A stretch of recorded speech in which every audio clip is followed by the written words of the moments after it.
How's it going, everyone? I'm Nick, and you're listening to the Fresh Perspective Podcast.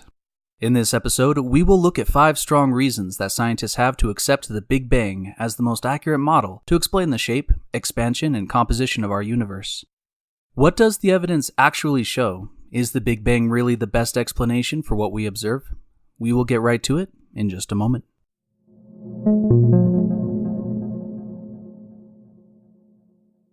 This program is brought to you by the members of the Free Thought Initiative.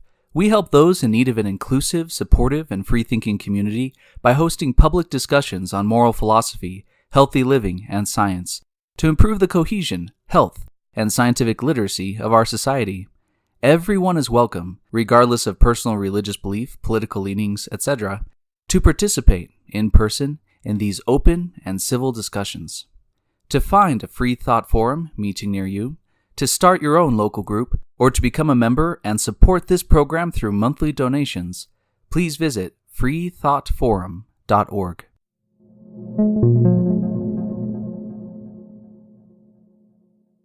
The word theory in science doesn't mean guess or hypothesis.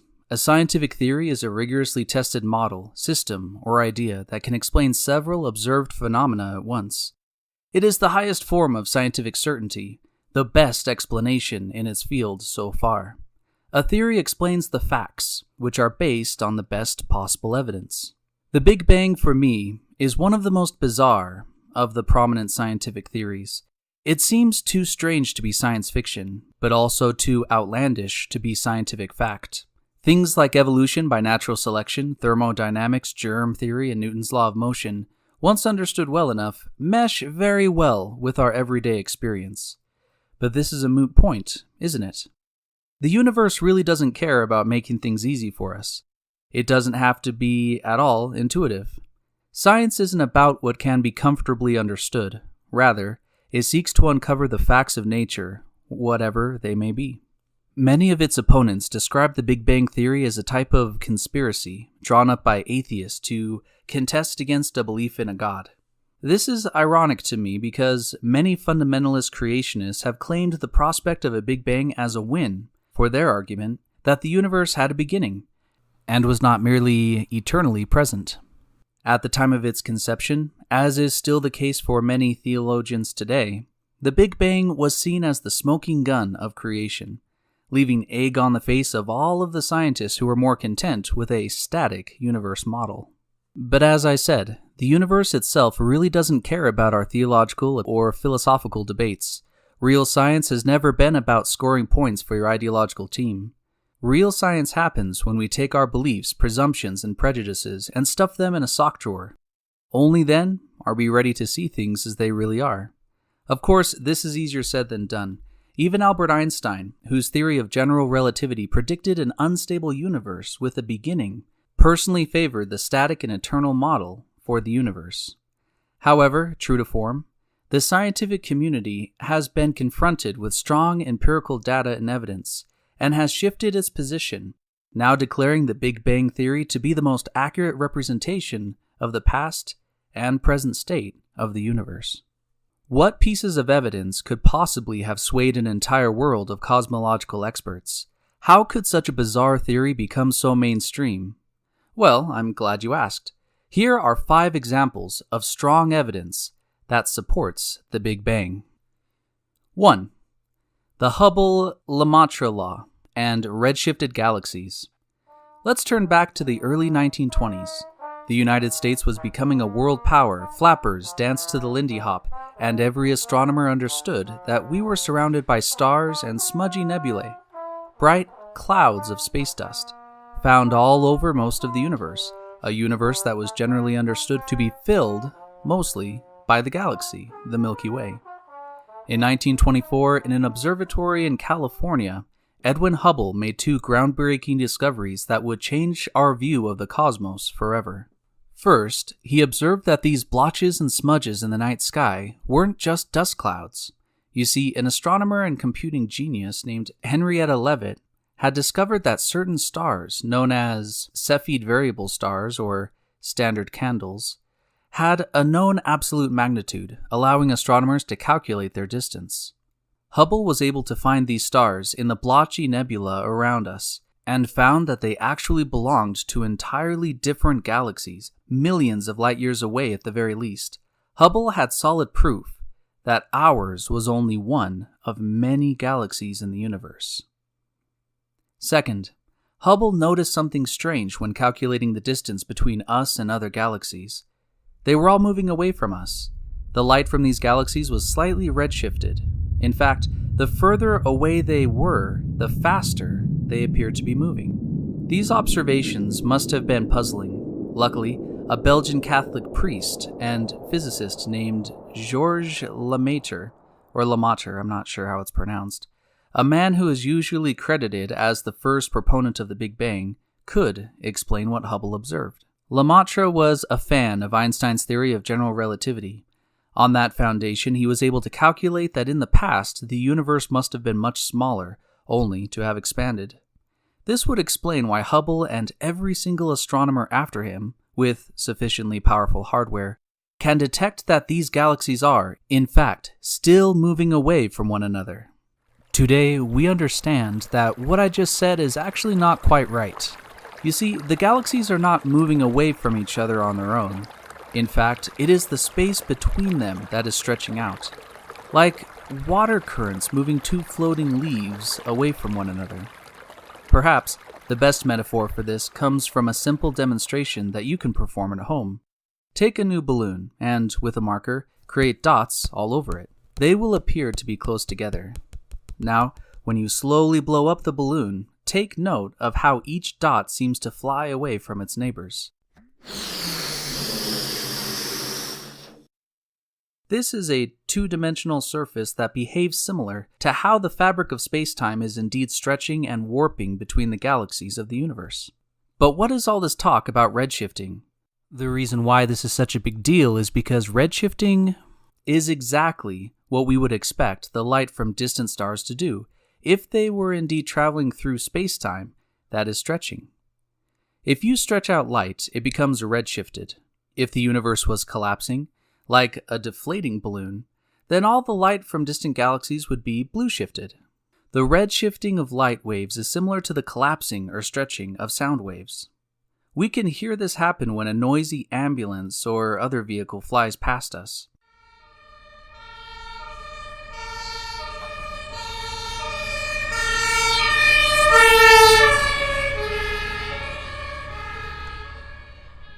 You may remember talking about this Doppler effect in science class.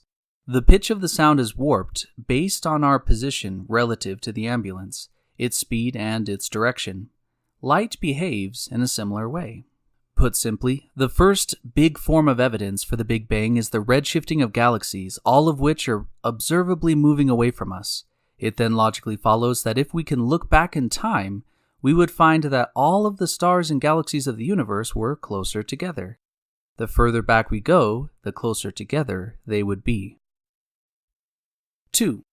The ratio of the elements found in the universe. Sir Fred Hoyle coined the term Big Bang as a derogatory term for Lemaitre's theory. They were rivals to one another. However, his theories and observations would later prove to support the Big Bang theory. One major part of his argument comes from the periodic table you see in your chemistry textbooks. If you thought that every element on that table shows up in nature in roughly the same amounts, then you would be wrong. Oddly enough, the smaller elements vastly outnumber the elements further down on the table. The drop-off is pretty dramatic. About 75% of all of the baryonic matter in the universe is just hydrogen. About 23% is helium. 2% is all that is left for the rest of the periodic table, but the pattern still continues. The lighter and smaller elements tend to outnumber the heavier ones in that same asymptote-like trend. This pattern is exactly what would be expected for stellar nucleosynthesis, a process that is central to the Big Bang theory and inflation. 3. The structure of the cosmos itself. The Hubble Telescope was named after the astronomer Edwin Hubble, and it was a breakthrough in humanity's ability to see the universe. It orbits our planet past the interference of our atmosphere, and could, therefore, give us the clearest pictures of the farthest objects we could see at the time. Its first pictures, sent to us in the early 1990s, could have torn the Big Bang Theory to pieces. After all, Einstein's theory of general relativity, as well as the Big Bang Theory, made some testable predictions about the shape, size, and distribution of matter throughout the cosmos. The space between galaxies, the size of galaxies, the spaces between stars and galaxies, the conditions surrounding the birth and death of distant stars, as well as the distribution of things like quasars and black holes, all needed to fit within the predictions of the Big Bang for it to survive. Did they? They did in the 90s, and they still do today. Every observation made of the universe so far, from every telescope to every computer model, has not refuted or discredited the Big Bang Theory. Granted, the theory has been adjusted as we have received more data. The addition of the dark energy-dominated era comes to mind. But we are a long way from being able to replace it. 4. The discovery of the Higgs field and fundamental particles. The Large Hadron Collider, or LHC, is the world's most powerful particle collider. Underground, near Geneva, Switzerland, lies this massive tunnel system built for one purpose: to smash. If I were a Marvel Comics writer, this is where I would have Bruce Banner work. But the things we find there, I think, are more astonishing than the misadventures of the Incredible Hulk.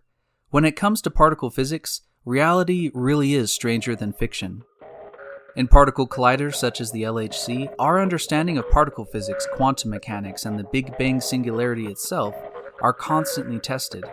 You see, this is how scientists can claim to know anything about the first seconds of our universe. The possible conditions of the early universe are simulated, and small bits of matter are accelerated to near the speed of light, only to be obliterated when smashing into one another. It is like we are smashing a clock or a treasure chest open in order to see what is inside. From these experiments, subatomic matter, antimatter, and hitherto unknown particles have been observed. Particles such as positrons, neutrinos, and the Higgs boson were just ideas until they were actually seen in this lab or in similar labs. When we break down the complex parts of the universe, its simpler ingredients are revealed. We can then speculate about what the conditions of the early universe had to have been in order to produce what is observed today. This is all to say that if literally ripping the pieces of the cosmos apart hasn't yet disproved the Big Bang, I'm not sure what will. 5. The cosmic microwave background radiation. I wanted to save what, in my opinion, is the most powerful form of evidence for the Big Bang for the end of my list. But let's take a step back. If you are highly skeptical of this theory, you may make the argument that scientists are making a self-fulfilled prophecy when it comes to the CMBR. From one point of view, scientists predicted that the cosmic microwave background radiations should exist, and then they claim to have found it. Isn't that what is going on here? Such an argument would hold some water if it weren't for a few details about how it was discovered. Also important to consider is how it is still being found and researched by many teams all over the world, building upon decades of discovery. The cosmic microwave background radiation was first predicted in 1948 by cosmologists Ralph Alpher, Robert Herman, and independently by Robert Dicke. They basically predicted that there would be a time in the early universe when it cooled down enough for stable atoms to form for the first time. This would make the universe transparent for the first time, while also letting free a great deal of energy in the form of light. If that indeed happened, some of that light should still be traveling out in the distance, right? For about 15 years, this was all academic. Different teams from different schools were trying to scoop each other, each trying to be the first to find evidence for this ancient light. So, who won? Well, a team of engineers working for a phone company. That's who. In 1964, Arno Penzias and Robert Woodrow Wilson were trying to solve a problem for AT&T. Before, their company had no problem converting sound waves to electrical signals. That is how conversations were transmitted over telephone lines for decades. But AT&T wanted to take things a step further. They wanted to take sound waves into a receiver, convert them into electrical signals through wire connected to a radio dish, convert the signals into radio waves, and then reverse the process to receive them again. This was a great idea, except that it had one annoying problem. No matter how hard they tried, Penzias and Wilson could not account for a constant hissing and buzzing of extra static and noise that was being picked up by their state-of-the-art radio signal detection hardware. Was it coming from a faraway galaxy? Was it resonating from the core of the Earth? Was it the result of military testing across the ocean? No matter where they pointed their radio dishes, this background interference could be detected everywhere. They even spent years fine-tuning and cleaning off their equipment just to make sure that it wasn't their hardware that was causing the problem. A weak background signal in the form of radio waves that came from every direction? Who could explain it? Well, Ralph Alpher, Robert Herman, and Robert Dickey could explain it. Penzias and Wilson had just accidentally discovered the CMBR. Years later, this irradiation was explored in greater detail and first mapped by the COBE and WMAP satellites. The images that these satellites produced gave us something like a shadow of the early universe. You may have seen a render of this information, looking like a blurry pink and blue oval. The data shows us a universe with all of its matter and energy spread out evenly, except for slight clumps here and there that would become the first stars. In fact, even today, every time you drift between the stations and channels in an old radio or television set, about 1% of the static you hear belongs to that background radiation.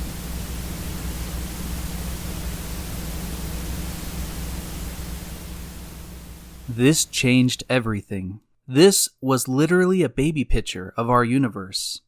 It fit all of the other evidence we had perfectly, like the piece in the center of a puzzle.